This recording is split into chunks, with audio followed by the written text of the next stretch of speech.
hariho ibinyoma vyubakwa kandi bigatangirwa amahera menshi, babaha amahera menshi kugira ngo ntibavuge ivyabaye, baca babwira bati muragenda muvuga uku, muravuga ko mwari musinziriye, hanyuma abigishwa bakaza bakamwiba.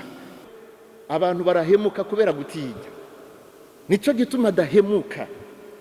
Ijambo yemeye akarigumako, ijambo yemeye akarigwanira,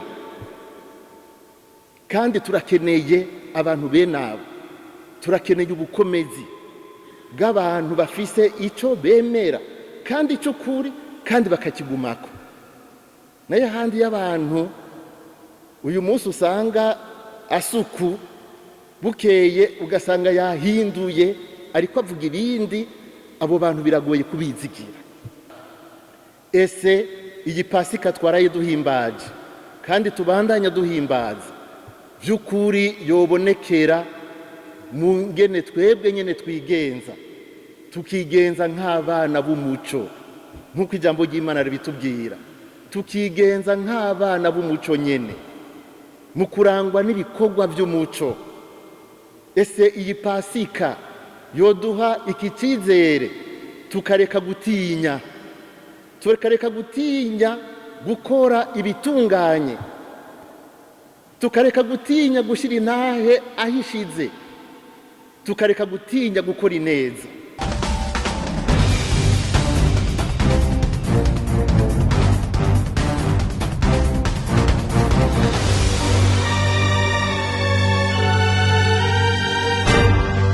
Ego igihe Yezu yizura ntibabibona n'amaso yabo, ariko barahuye nawe ari muzima, baramubonye, barabona za nguma ziwe, baramukorako, barasangira nawe. Ariho tubona Yohani Mweranda mu ibaruwa ryiwe rya mbere atangura avuga ati ico twabonye, ico twumvise, uwo twasangiye. Ni ukuvuga ivyo tuvuga si amajambo gusa, si ivyo twumvise kw'iradiyo, ivyo tuvuga ni ivyo twebwe twabayemwo. Uyu yapfuye twaramubonye ari muzima, kandi mu kuza kubivuga bwa bwoba bwose bwaraheze. Iri zuka ry'abapfuye niko kuri shingiro ry'ukwemera kw'abakristo. Paulo Mweranda avuga ati nimba Yezu atazutse mu bapfuye, ngo ukwemera kwacu ngo ni impfagusa ntaco kumaze, twoba twariheze kandi twoba tugowe. Nimba yarazutse mu bapfuye turahiriwe, kuko dushingiye nyaho, dushingiye ahakomeye. Izuka ni kinyegezwa aba batumwa baboneye bahuye na Yezu, bakaryakira, niryo baza kumenyesha naho boramuka babafashe bakabafunga. Iryo jambo ntibazorivako. Petero arabivuga ati ntidushobora guhora ico twabonye, kandi aho niho hari ubukomezi, aha niho hari ubukomezi bw'icabona kizuka. Naho bo bafata bakabakubita, bazoguma bavuga bati ni muzima, yarazutse. Naho bo bica, kuko barageze igihe vyananiranye batangura kubicamwo bamwe bamwe, kandi bakuru bakuru, abatumwa, bahereye kuri Yakobo Mweranda umutumwa, bibaza ngo abandi bace babihora. Ntibishoboka ko twobihora. Aha niho hari ubukomezi bw'izuka nk'ishingiro ry'ukwemera kw'abakristo. Aha niho haba ubukomezi bw'ukuri.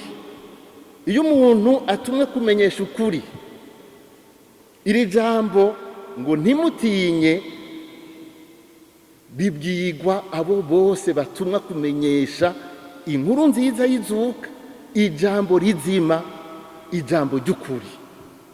Kuko mwumvise ko iruhande y'iryo jambo abasirikare bari barindishijwe imva baragiye guha raporo ababarongoye bati erega ntakiri mu ruhafu, erega bwa bundi burya yarazutse.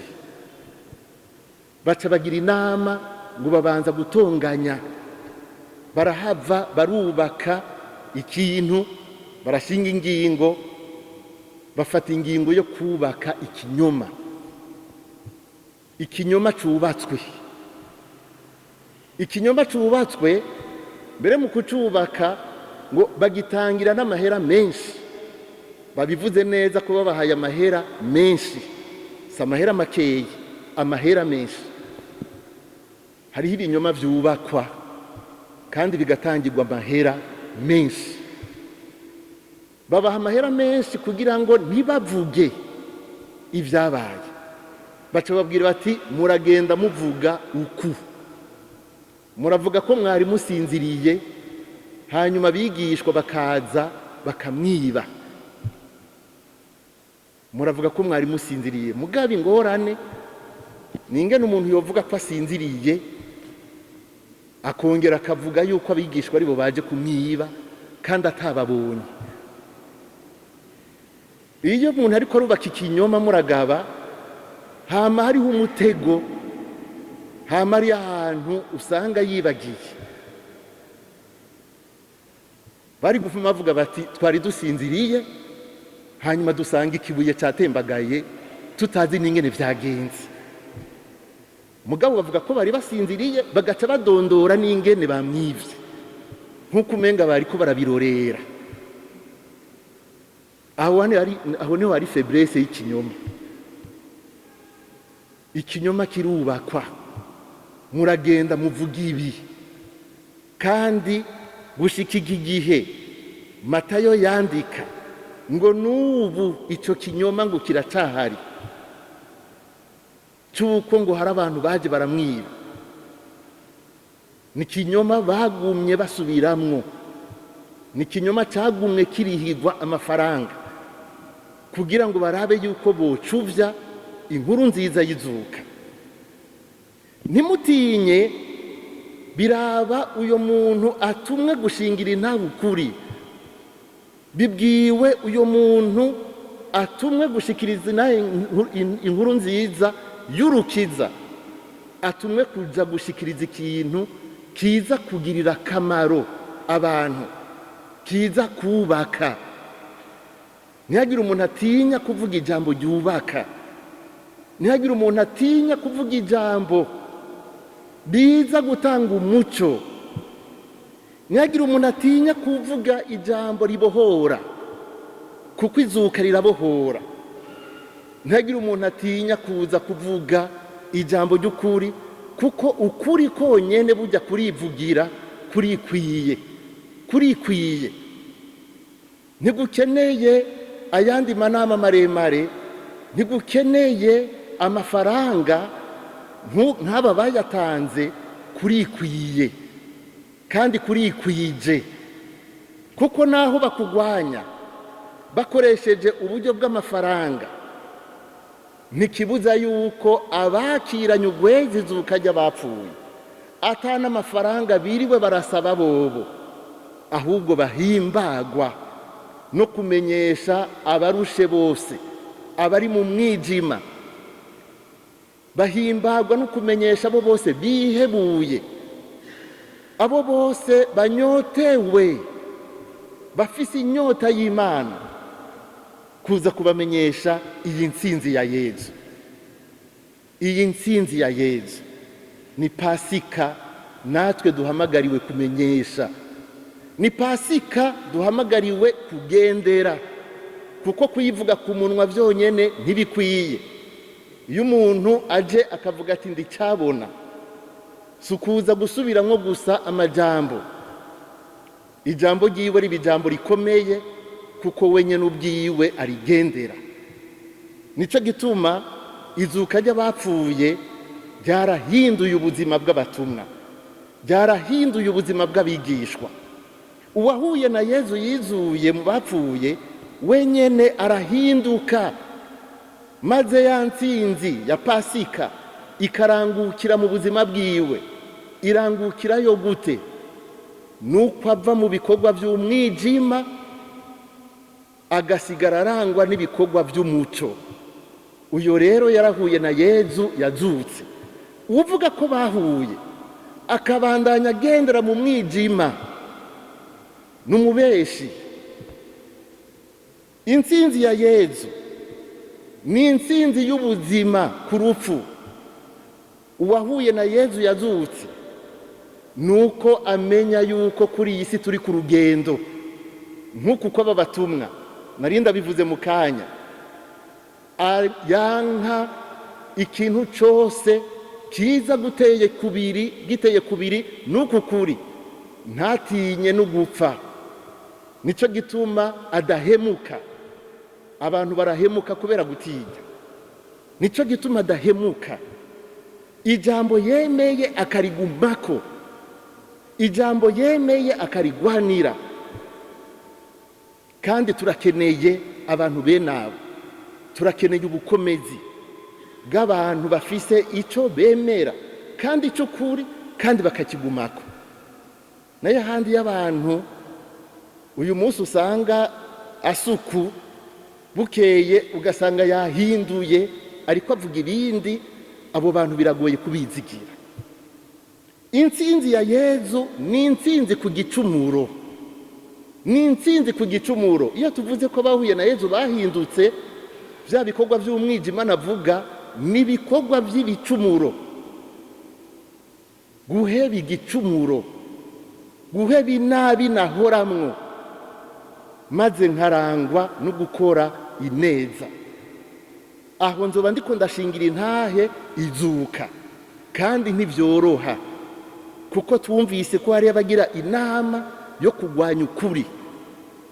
Nico gituma iri jambo ngo ntutinye, ntimutinye, natwebwe turarikeneye.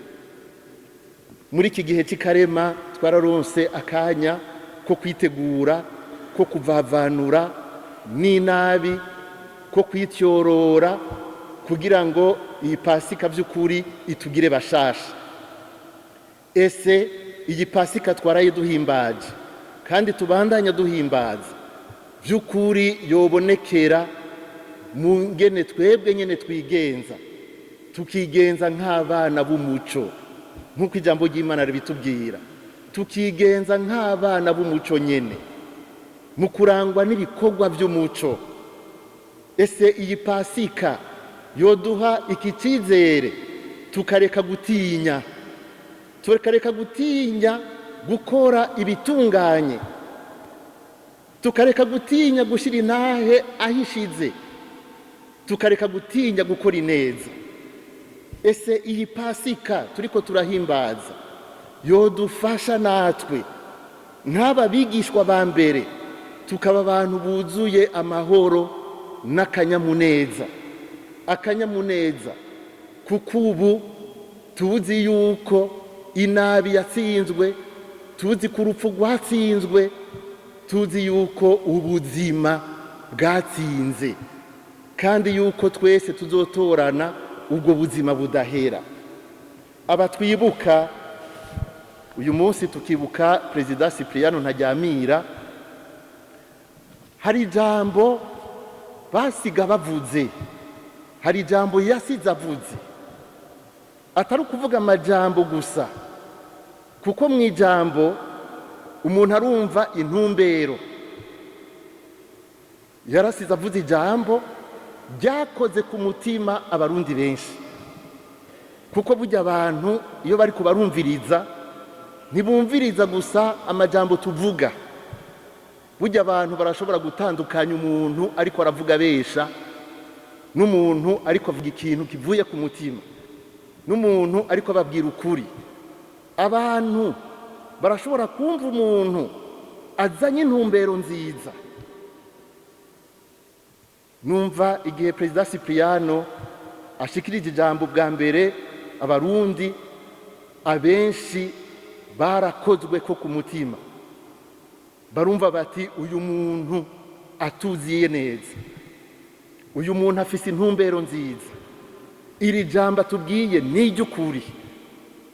Bagaca bagira icyizere, bakagira umwizero.